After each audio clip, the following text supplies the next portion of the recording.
pour le moment. Bien, merci pour vos propos liminaires. J'avais quelques petites questions et observations. Peut-être il a été évoqué l'assentiment, j'allais dire, du monde agricole, des agriculteurs en général à cette infrastructure autoroutière, ou au moins à la méthode mise en place par le concessionnaire, puisque effectivement aujourd'hui c'est un petit nombre d'exploitants qui ont engagé une procédure devant le juge de l'expropriation. Alors j'ai effectivement entendu ce que vous avez dit, Monsieur Rouanet, sur le fait que ça ne concerne que les exploitants qui sont en exclusion d'emprise et pas ceux qui sont en inclusion d'emprise. Mais je pense que c'est la procédure qui veut ça et je pense que dans le cadre des commissions d'aménagement foncier, vous aurez évidemment à faire valoir évidemment tous vos droits et c'est bien normal. Mais force est de constater quand même aujourd'hui que l'intervention des chambres d'agriculture, notamment dans la rédaction conjointe ces protocoles d'indemnisation, a permis quand même d'indemniser de manière satisfaisante les exploitants agricoles qui étaient concernés par ces cessions amiables et donc ces expropriations. Peut-être un mot aussi également, parce que là, c'est peut-être plus en lien avec ce que vous avez dit, Monsieur Palous, je ne suis pas sûr d'avoir très bien compris, mais de ce qu'on en a compris, c'est que il va y avoir un fonds de compensation agricole qui va être mis en place entre la Chambre d'agriculture et la Chambre de la Haute-Garonne, avec une clé de répartition 85-15, compte tenu évidemment de l'impact des terres agricoles tarnaises par rapport à celles aux garonnaises, mais un fonds qui va être géré dans le cadre d'une CDOA, avec un certain nombre de personnalités qui vont gérer des projets qui sont des projets pas individuels, mais des projets communs. Donc je pense que là-dessus, vous aurez peut-être tout votre mot à dire dans le cadre de ces projets à intervenir. Peut-être une observation aussi également sur l'artificialisation que vous avez évoquée. On a un projet qui est de 300 hectares, mais l'artificialisation nette, elle n'est que de 100 hectares. Vous allez avoir 200 hectares de renaturation de dépendance verte qui va être réalisée après les travaux. Ça, c'est peut-être pour peut-être répondre. Et puis, en ce qui concerne Monsieur Cabral et pardon, Monsieur, c'est Monsieur Moncharmont, je crois, hein, que vous étiez présent, je crois, à la réunion publique, et vous étiez présent aussi également à Saint-Germain sur les pollutions par les centrales à enrober. Là aussi, encore une fois, je crois que tant l'autorité expropriante, le concessionnaire, pardon, que les services de l'État ont été rassurants sur le fait que, évidemment, on était dans le cadre d'installations classées, qu'on était dans le cadre d'un dialogue qu'il voulait avoir avec vous justement pour éviter ces pollutions. Et de toute façon, après, ce qui vous a été dit, c'est que si jamais il y avait des préjudices en lien avec l'exploitation de ces centrales à enrober, ou même dans le cadre de la procédure d'expropriation, eh bien qu'il vous faudrait falloir des indemnisations et dans le cadre de la responsabilité et du concessionnaire, dans le cadre de l'exploitation de ces centrales enrobées, si jamais il venait y avoir des difficultés. Mais ce qui a été dit, me semble-t-il, et vous étiez bien présent, c'était de faire en sorte que notamment les endroits où on devait, j'allais dire, analyser donc les rejets, ils puissent être, j'allais dire, vérifiés avec vous en concertation. C'est du moins ce que moi j'avais compris dans le cadre de la réunion publique qui s'est tenue à Saint-Germain-des-Prés. Voilà, si vous voulez, sur les observations et peut-être les questions sur notamment voilà, l'adhésion autour du protocole d'accord transactionnel et du montant des indemnisations qui sont envisagées.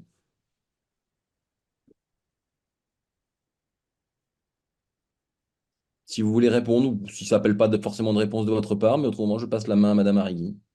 La parole, plus exactement. Bien sûr, je suis fatigué. Pardon, je ne sais pas comment on lève la main, mais du coup, on veut bien répondre si vous voulez. Allez-y, je vous en prie, monsieur. Et puis sur les interventions qu'il y a eu avant, de dire que les habitants du territoire ont fait un choix entre l'autoroute ou la nationale et qu'après on pourra choisir de prendre la nationale ou l'autoroute. Euh, c'est pas vrai parce que on pourra prendre la nationale, mais elle sera dégradée. Donc c'est bien ça qu'il faut comprendre aussi. Nous, c'est vraiment ça qu'on répète, c'est qu'il faudra passer par les villages de Puylaurens, par les villages de Soile, et qu'en fait on va perdre du temps en prenant cette nationale. La nationale ne sera plus exactement la même que maintenant. Ça, c'est un premier point. Ensuite, pour revenir, c'est que en tout cas, la Confédération paysanne et à notre connaissance, les agriculteurs du territoire n'ont jamais été associés à une étude alternative à l'autoroute. Par le passé, en tout cas, personne n'a été associé, en tout cas chez les agriculteurs. Donc peut-être qu'il y a eu des études, mais c'est pas le cas en tout cas des agriculteurs du territoire et de la Confédération paysanne. Et ensuite, pour revenir, les CDOA sont des comités qui donnent leur avis sur des projets qui sont déjà initiés. Et donc nous, ce qu'on veut dire, c'est que effectivement, s'il y a des compensations collectives, c'est qu'il doit y avoir il doit y avoir euh, il doit y avoir, enfin, collectivement, ces projets doivent être montés. C'est pas les CDOA sont là pour dire oui ou non à ces projets, mais en amont de passer en CDOA, il faut absolument que les agriculteurs du territoire aient leur mot à dire. Et donc ça, j'espère que la Chambre d'agriculture et le département sera attentif à ça. Voilà. Ensuite, peut-être sur d'autres. Euh, Sur l'artificialisation, il y a plusieurs problèmes. Donc, j'entends bien que le tracé de l'autoroute, c'est spécifiquement 100 hectares. Mais là, on ne parle pas tout à fait de ça. Les pertes de surface agricole, c'est 350 hectares et 150 hectares de délaissés. Ensuite, il y a plusieurs phénomènes. Il y a des zones comme dans les zones de soins. On parle d'artificialisation, on est aux portes de Castres. Donc l'agriculture doit se batailler pour garder sa spécificité. Et concrètement, il est impossible de tenir des terres agricoles ou des zones naturelles hors de portée de l'urbanisme. Quand il y a une zone humide, par exemple, on a l'exemple à Soile, hein, une zone humide est déclassée pour faire des zones artisanales et commerciales. On fait 7 ou 8 études, on la passe, on la repasse, fait, ça prend du temps, mais à force, on finit par déclasser la zone humide. Il suffit de faire les analyses, de savoir s'il y a de l'eau, mettre le piédomètre juste à côté du fossé, qui fait 2 mètres de fond, et on ne trouvera pas d'eau. Ça, il n'y a pas de problème. Ensuite, spécifiquement sur le tracé de l'autoroute, moi, je vais parler de ce que je connais, 500 mètres d'autoroute. Donc là, je vais évoquer la Loisanne, les compensations écologiques. Donc, je commence, je mesure, il y a 4 maisons qui ont été rasées. Il y a 1 hectare de bois qui constitue des jardins, des parcs de maisons. Ça, c'est considéré comme artificiel. Donc, on ne fait pas d'études écologiques, pas de compensation écologique, rien du tout. Ensuite, les terres agricoles, ça a été évoqué, sont considérées comme des surfaces agricoles. Moi, je fais de la surface artificielle, je fais de l'agriculture de conservation. Le taux de matière organique qui a été stocké, on n'en tient pas compte. Biodiversité qui font partie de mes pratiques, on n'en tient pas compte. Et la capacité à absorber, à avoir le cycle de l'eau non plus. Ensuite, toujours sur mon tracé, il y a des zones humides. On parlait qu'il y a un point d'analyse qui sont faits par hectare du tracé d'autoroute. Donc, il y a eu 700 points qui ont été faits sur l'autoroute. Euh, Moi, si on m'avait posé la question et qu'il voulait trouver réellement des zones humides, il y avait qu'à me poser la question, je vous aurais trouvé des zones humides. Donc, elles ont été diagnostiquées. Il y a la flore, il y a les bêtes protégées qui n'ont pas été trouvées. Il y a un demi-hectare sur le tracé.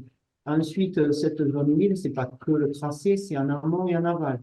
Donc, cette zone humide qui sont dans les champs, ben en fait, comme elles ne sont pas diagnostiquées, je suis en train de voir, parce qu'ils font des travaux, donc ils plantent le bulle parce que c'est humide forcément, ben ils font des fossés pour assécher tout ça. Et donc, quand l'autoroute va passer, forcément, une autoroute, il faut que ce soit asséché. C'est le principe de l'artificialisation. Par contre, pour la nature et pour l'agriculture, genre prairie, donc ça s'appelle prairie humide, mais j'ai besoin de ça, moi, pour travailler et pour éviter d'avoir à irriguer avec les changements climatiques qu'on connaît. Donc ça, ce n'est pas du tout pris en compte. Tant qu'on est en train de parler de l'eau, on va parler des nappes phréatiques. Donc, elles ne sont pas considérées parce qu'à part d'avoir une nappe où on pompe, on a un compteur, c'est pas chiffrable et ça appartient à moi, ça appartient aux voisins, ça appartient à tout le monde, ça appartient à la collectivité. Quand elles sont séchées, elles ne sont pas diagnostiquées simplement et pour la bonne et simple raison, c'est que moi, je n'ai pas les moyens de me payer quelqu'un pour faire une étude. Quelle étude, quelle finance je vais mettre, de quelle façon. Donc, forcément, il n'y a pas d'impact parce que juste on n'a pas fait le diagnostic du début. Et sur mon site, il y a un endroit où il passe à 8 mètres. Donc, quand la nappe est à 50 comme en ce moment, vous pensez bien que la nappe avec un assèchement à 8 mètres, elle ne peut plus exister. Voilà. Donc, la compensation, voilà, je trouve que c'est un peu rapide. Et après, par rapport donc pour compenser ce diagnostic qui est plus ou moins bien fait, on va faire de la compensation écologique. Alors moi, j'en fais. La compensation écologique, ça fait partie d'une clause de communication. Je ne pourrais pas vous en dire plus sur ce que je fais chez moi, parce que c'est Atosca qui maîtrise de la communication. Ensuite, donc, c'est fait, effectivement, la compensation écologique ne doit pas consommer du foncier, ça a été rappelé par la Chambre d'agriculture, les syndicats agricoles, ça ne doit pas consommer du foncier agricole, donc on fait des compensations écologiques sur des zones naturelles. Donc des fois c'est un peu tiré par les cheveux, mais bon. Et il y a aussi des compensations écologiques sur des zones classées industrielles, donc c'est classé sur le pluie industriel, mais si on voit la réalité de ce que c'est, souvent ça pourrait être industriel ou naturel ou bois ou forêt, pareil. Et après, il y a des compensations écologiques qui sont faites sur des terres agricoles et qui consomment du foncier agricole. Forcément, quand on artificialise 350 hectares ou 100 hectares ou 500, il faut trouver des terres pour compenser tout ça, quoi. Il y a aussi une pression. Et ensuite, je voudrais rajouter que par rapport à l'urbanisation, donc, parce que moi je suis aux portes des villes, il y a le tracé de l'autoroute qui artificialise, mais pour protéger les terres agricoles, on ne peut pas protéger les terres agricoles de l'artificialisation. Même si on fait des ORE, l'utilité publique va passer au-dessus des ORE. S'il y a une zone humide, on l'a vu, on fait des diagnostics, on finit par toujours, ça prend un peu plus de temps et d'argent, mais toujours ça sort déclassé. Donc, moi, enfin, cette autoroute, je prends conscience que la ville gagne l'agriculture et je me sens réellement enclavé par cette autoroute. Voilà. Et il y a d'autres agriculteurs qui habitent à Soile, hein, ben, ils bataillent comme ils peuvent pour préserver leur petit territoire. Voilà ce que j'avais à dire. Merci pour ces précisions. Est-ce que du côté de la Confédération, de la coordination rurale et de la FNSA, vous voulez rajouter quelque chose? Euh, non, mais je pense que il va y avoir encore au niveau de la compensation, il va y avoir quand même des aménagements qui vont être faits. Donc, je pense il faut attendre un petit peu. Il y a du remembrement qui est en train de se mettre en place. Voilà quoi. Et donc, là maintenant, je pense que on rattrape, si vous voulez, le temps et dès le moment où le tracé définitif sera exécuté, je pense que là, il faudra jouer au niveau de la partie de la compensation. Voilà. Et puis surtout, savoir ce que va devenir certains bouts de terre, etc. Si c'est à Tosca qui en gardera la propriété ou les agriculteurs, voilà, faire le choix voilà. Et puis, il peut y avoir aussi des terres de reste que personne ne voudra. Voilà, aussi. Parce que ça, il y aura des difficultés d'exploiter. Voilà. Donc, à partir de là, ça sera l'objet une prochaine audition ou concertation avec les syndicats, cette fois-ci, j'espère. Parce que jusqu'à présent, la Chambre d'agriculture, voilà, et pour moi, la Chambre d'agriculture, il y a beaucoup d'administration dedans, mais il n'y a pas beaucoup de gens qui sont vraiment concernés, comme les représentants des agriculteurs, les trois syndicats. Voilà. Je pense que ça a été plutôt administratif plutôt que dans un dialogue de terrain. Voilà ce que je voulais dire. En ce qui me concerne,